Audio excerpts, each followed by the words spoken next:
Estamos de volta para mais um seminário da série Adoração Sem Paredes. Já tome aí o seu papel e caneta e vamos começar. Talvez um dos relatos bíblicos mais difíceis de entender seja o de 1 Samuel capítulo 15, que diz assim: Vai, pois, agora e fere a Amaleque e destrói totalmente a tudo que tiver e nada lhe poupes. Porém, matarás homem e mulher, meninos e crianças de peito, bois e ovelhas, camelos e jumentos. São textos como esse que muitos se apegam para rejeitar a ideia de um Deus de amor, ou até mesmo para negar a sua existência. Afinal, como conciliar a ordem sangrenta em 1 Samuel capítulo 15, verso 3, com a descrição em 1 João 4:8 que diz Deus é amor? A resposta para essa pergunta e outras derivadas dessa foge da nossa proposta aqui, não é, desta série. No entanto, acreditamos que todo texto tem o seu contexto e como a Bíblia ela não se contradiz, acreditamos que de fato Deus é amor. Resgatamos esse relato bíblico aqui apenas para analisarmos o contexto e o desdobramento da sequência dessa intrigante narrativa que nós encontramos neste capítulo. Vamos analisar, por exemplo, a quem foi dada essa ordem, o que foi feito com ela, quais foram as consequências e, mais uma vez, quais são as implicações dentro do aspecto da adoração que nós estamos analisando aqui. Vamos lá. A incumbência divina repousava sob a responsabilidade do rei de Israel, Saul. Ele tomou conhecimento de tal tarefa pelo profeta Samuel, os versos 1 e o verso 2 lá do capítulo 15. A ordem foi clara, matar tanto humanos quanto animais. Como dissemos, não vamos discutir aqui o mérito da questão, apenas nos deteremos aos fatos. A ordem era para matar a todos, inclusive crianças. Saul cumpriu 99,9% da ordem. Foi uma obediência parcial. Saul chegou perto, faltou um pouquinho. Mas na verdade esses são apenas eufemismos para amenizar o fato. Saul abertamente desobedeceu ao Senhor. Ao Samuel visitar o rei, o profeta não pôde deixar de perceber uma trilha sonora que não deveria ser ouvida naquele momento. Não se tratava de nenhum efeito sonoro especial. Eram balidos de ovelhas e mugidos de bois, conforme o verso 14. Animais gordos e os cordeiros e o melhor que havia, conforme o verso 9, pois o rei e o povo não quiseram destruir tudo como haviam sido ordenados. Isso por si só já complicaria a vida do monarca, porém ainda ficaria pior. Além de animais, Agag, o rei dos amalequitas, foi poupado por Saul e pelo povo, conforme o verso 9 também. A esperança de Saul, como a de muitos, era a sua intenção. O monarca deve ter pensado que os fins justificariam os meios. Segundo ele, o objetivo da misericórdia momentânea para com os animais era porque eles seriam futuramente sacrificados ao Senhor. Por isso, o melhor foi poupado e o restante foi destruído conforme a ordem que nós encontramos lá no verso 15. Analisando por esse lado, até que Saul não foi de todo errado. Mas será? O pecado tem um preço e tem um alto preço. A conta pode demorar a chegar, pode chegar parcelada, mas ela nunca deixa de vir. No caso de Saul, sua atitude foi encarada como rebelião contra Deus. Isso é o mesmo que o pecado da feitiçaria. A obstinação de Saul foi comparada com idolatria e culto a ídolos do lar. O monarca rejeitou a palavra de Deus e essa atitude custaria o seu trono. A preservação bíblica desse fatídico episódio certamente se deu para alertar o povo de Deus com respeito aos perigos que rondam a vida espiritual de cada adorador.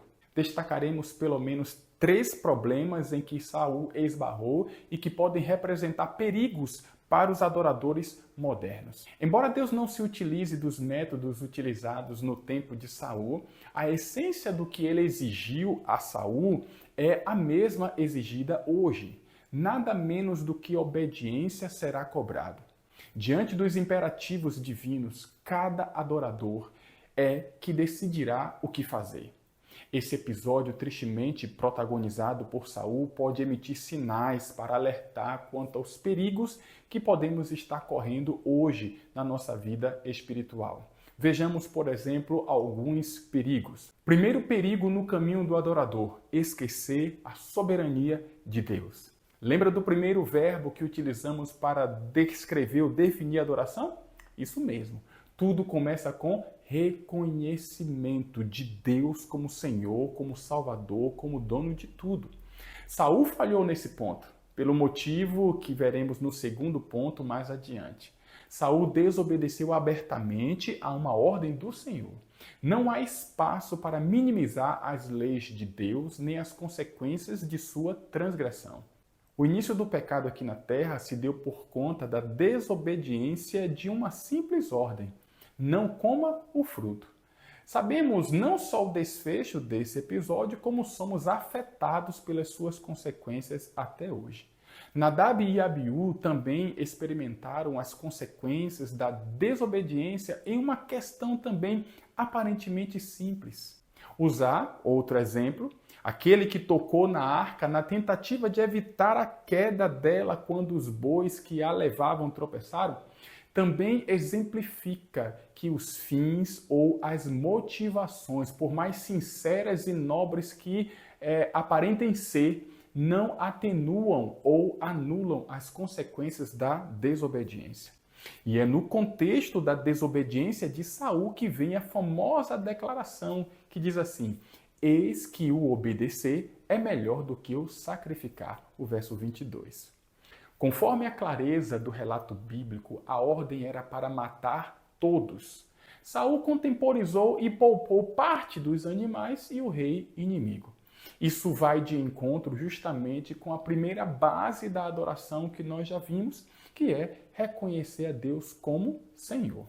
Reconhecer a Deus como Senhor vai além de um simples assentimento mental, pois exige uma vida de entrega pessoal a esse Deus, o que inevitavelmente vai convergir em uma vida de obediência aos mandamentos desse Deus.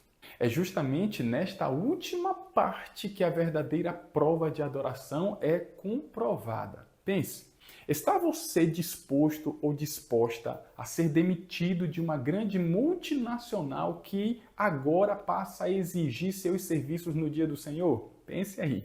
A porção de seus rendimentos que o Senhor declarou ser dele é devolvida mesmo se isso resultasse na inadimplência de contas importantes ou proporcionasse a falta de alguns bens básicos em sua casa?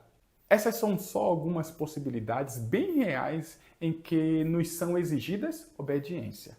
O desfecho em cada caso depende de como enxergamos de fato a Deus. Se o reconhecermos como Senhor e como consequência soberano, se de fato nos entregamos a Ele, seremos fiéis na certeza de que Ele nos guiará em todos os momentos e cuidará das nossas necessidades. Vamos falar agora do segundo perigo que ronda aí o adorador, que é deixar o egoísmo assumir o controle. Note, mas o povo tomou do despojo ovelhas e bois, o melhor do designado à destruição para oferecer ao Senhor teu Deus em Gilgal. 1 Samuel 15, 21. Veja que fim nobre, poupar para oferecer a Deus. Temos aqui adoradores preocupados em ofertar ao Senhor. Numa leitura descontextualizada, podemos até achar que Deus foi um pouco severo demais nessa situação. Uma desobediência por um fim tão nobre não poderia resultar no desagrado divino. Israel esbarrou em pelo menos dois problemas. O primeiro, já vimos, que foi desobediência. E desobediência sempre será desobediência. Não há justificativa. O segundo ponto tem que ver com o egoísmo. Na verdade, o egoísmo está na raiz do pecado. E não foi diferente naquela ocasião. Você pode se perguntar, como poderia ser egoísmo se eles pouparam para ofertar? Então vamos pensar um pouquinho. Se eles não tivessem poupado aqueles animais, Quais animais seriam utilizados nas ofertas, nos sacrifícios? Cada um, obviamente, pegaria do seu próprio rebanho, uma vez que os animais dos outros foram poupados para serem sacrificados, os deles não precisariam ser oferecidos como oferta. Na verdade, a intenção do povo não era necessariamente ofertar ao Senhor, e sim pouparem seus próprios animais, saindo assim no lucro com aquela situação. Ou seja, eles estavam pensando neles mesmos e até o momento a palavra que temos para descrever isso é egoísmo. O problema é que esse mal não está erradicado da igreja. A manifestação de egoísmo até em dizimar e ofertar por parte de alguns. Veja só alguns exemplos, algumas situações. Quando o dízimo colocado no envelope não corresponde a 10% dos nossos rendimentos, isso é uma forma também de estar defraudando. Desta forma, passa-se a imagem para a igreja de que é fiel, contudo, no registro celestial a pessoa é tida como em falta.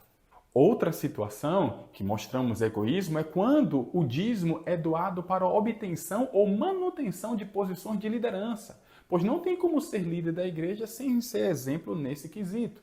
Somente o adorador e Deus conhecem tal situação. Outra situação é quando o pacto é substituído por ofertas direcionadas para departamentos ou construção, reforma da igreja local. Essa é uma demonstração clássica de egoísmo, ou seja, eu oferto apenas para meus departamentos, meus projetos preferidos, ou para a construção e reforma da minha igreja, desconsiderando assim a visão global da igreja e sua missão.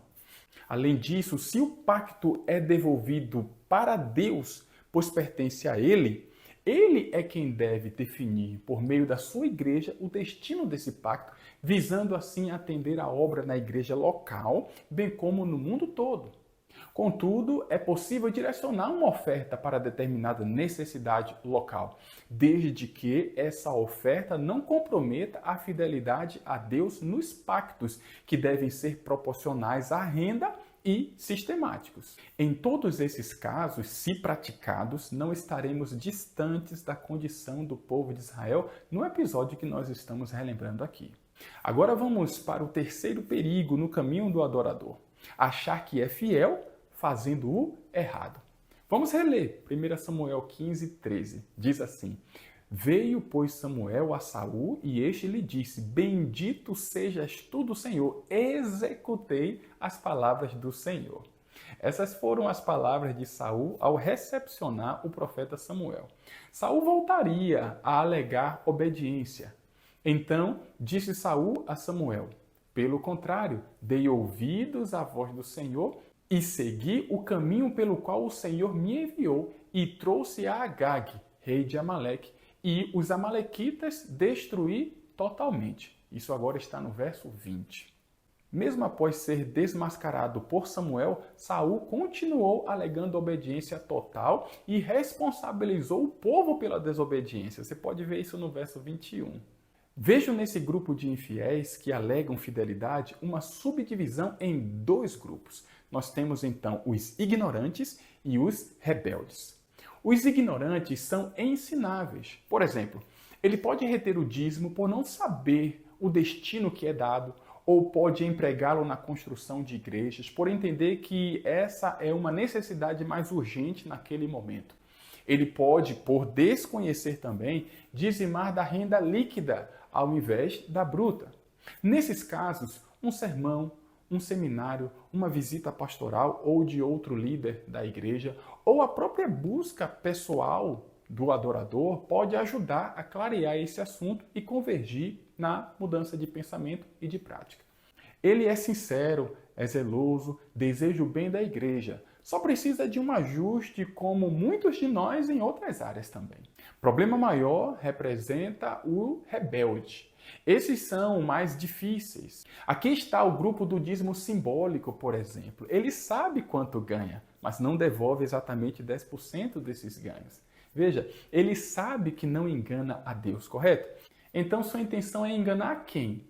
Uma forma de manter suas posições dentro da igreja, manter o seu status, é colocando um valor simbólico no envelope. Assim o sistema humano ele é driblado, mas no sistema divino isso é impossível acontecer. Há no grupo dos rebeldes os que abertamente descreem no espírito de profecia, os que rejeitam veementemente as medidas disciplinares da igreja e por aí vai. Alguns, a despeito dos conselhos de Paulo, não se sujeitam às autoridades constituídas. Apesar dos sermões, seminários, visitas e outras tentativas de persuasão com base nos princípios bíblicos, pouco ou nenhum efeito reverso é obtido nesses casos. O problema desse estágio é culminar no que a Bíblia chama de pecado contra o Espírito Santo. A Bíblia encarou a obstinação de Saul em desobedecer quando sabia o que deveria fazer como rebelião. É duro, mas é a realidade. Agora, nem tudo está perdido para o rebelde. A solução para o rebelde não é ser ensinado, porque ele já sabe. A solução para ele é a morte. É isso mesmo, a morte. A morte para o eu, permitindo assim que Cristo habite em seu coração. Quem está nesse grupo pode, de maneira mais sincera que Saul, primeiro, reconhecer que errou e dizer, assim como Saul disse, pequei, pois transgredi o mandamento do Senhor. 1 Samuel 15, 24. E segundo, pedir perdão. Agora, pois, te rogo, perdoa-me o meu pecado e volta comigo para que adore o Senhor. 1 Samuel 15, 25. Saul queria adorar supostamente ao Senhor. No entanto, parece que ele estava na fila daqueles que só querem ter momentos de adoração em detrimento de uma vida de adoração. Mas, na verdade, tudo era uma estratégia política. O comentário bíblico adventista diz que, para Saul, as formas de adoração só eram importantes como meio de assegurar a lealdade do povo. Seu objetivo era dar a impressão de que suas políticas se originavam em Deus, para que os israelitas crescem que, ao segui-lo, estavam fazendo a vontade do Senhor. Dessa forma, a religião era degradada para servir ao poder civil, pois Saul se propunha a usar Deus como um meio para obter os fins que desejava. Por essas e outras, Deus o rejeitou como rei de Israel. Podemos desfrutar de um final melhor. Ainda não é tarde demais como foi para Saul em relação a seu reinado. Os problemas vividos por Saul são alertas, indicando o caminho, por contraste, para uma vida de adoração. Reconhecer o senhorio de Deus é uma forma de não esquecer a sua soberania. Buscar a Deus continuamente vai matar o egoísmo plantado pelo pecado no solo do nosso coração. Confiar em Deus nos levará a uma vida autêntica de fidelidade e evitará surpresas no grande acerto de contas. Que Deus então te abençoe e que nós consigamos prestar atenção nos sinais e aprender com os erros dos outros. Esta é a melhor forma de aprender, olhando os outros, vendo os seus vacilos, vendo os seus erros e pedindo assim para que o Espírito Santo venha nos alertar, venha nos orientar para que trilhemos o caminho correto. Um grande abraço e nós nos veremos, se Deus quiser, no nosso próximo seminário.